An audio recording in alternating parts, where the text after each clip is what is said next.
Let's take you to this now. The unrelenting scourge of gender-based violence is ubiquitous and inescapable. Columnist and writer Bhekisisa Mncube came to this realization when he inadvertently learned about his domestic helper's reality and fight with gender-based violence. He now reflects on the instrumentality of the Interfaith community in defeating the scourge of gender-based violence and femicide. He now joins us for more. Bhekisisa, good evening. Thank you so much for your time. Really do appreciate it. You talk about the instrumentality of the Interfaith community and what they can and are doing in assisting fighting the scourge against gender-based violence. Talk us through to some of those mechanisms. Well, thank you very much for having me. I'm grateful to the Faith Action to End Gender-Based Violence Collective in partnership with We Will Speak Out South Africa. And these are the people who are spearheading the interfaith collaboration, working together to end gender-based violence. And they have adopted me as an orphan of souls in terms of spiritual matters, which I left church 30 years ago. They've offered me the space to tell my story of abuse when I was growing up and to, mold me into being a human being, a person who could be a productive member of society. So when I saw my domestic worker, Christina, coming to work and complaining of some bizarre ailments, like having tested at a clinic for a kidney failure, I was like, what? Clinics don't have that capacity. And then the second time she came with another excuse that she had been mugged. She had blue eye injuries, which are classic forms of domestic violence.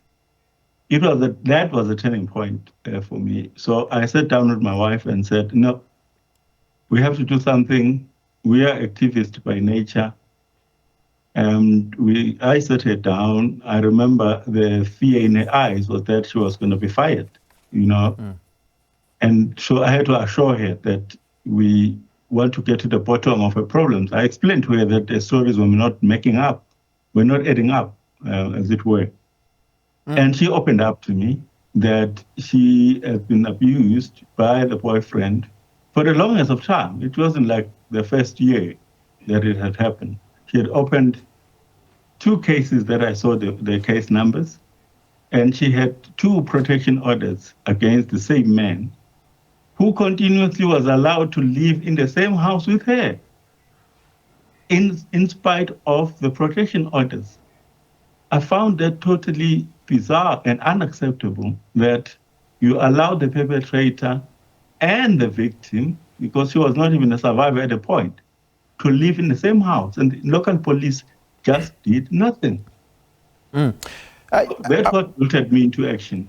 I want to read from what you wrote here, and I find this particularly fascinating, and I want us to double-click into that. You write, the interfaith strategy also calls for a reimagined restorative justice where accountability takes precedence over treating the bedroom as a private sphere immune to scrutiny.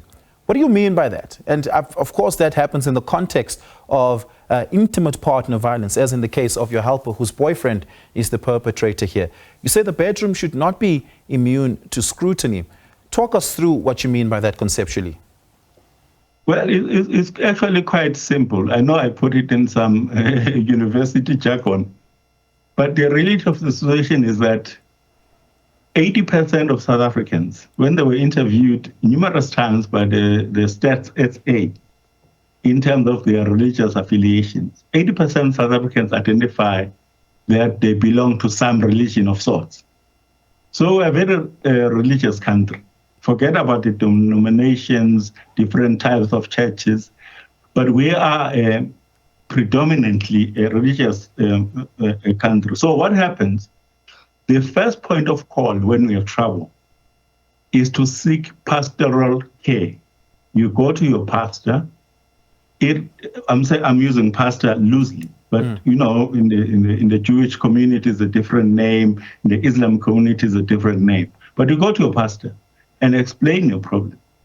Where the problem begins is when the pastors, wittingly or unwittingly, begin to say, no, as a wife, you must submit to your husband.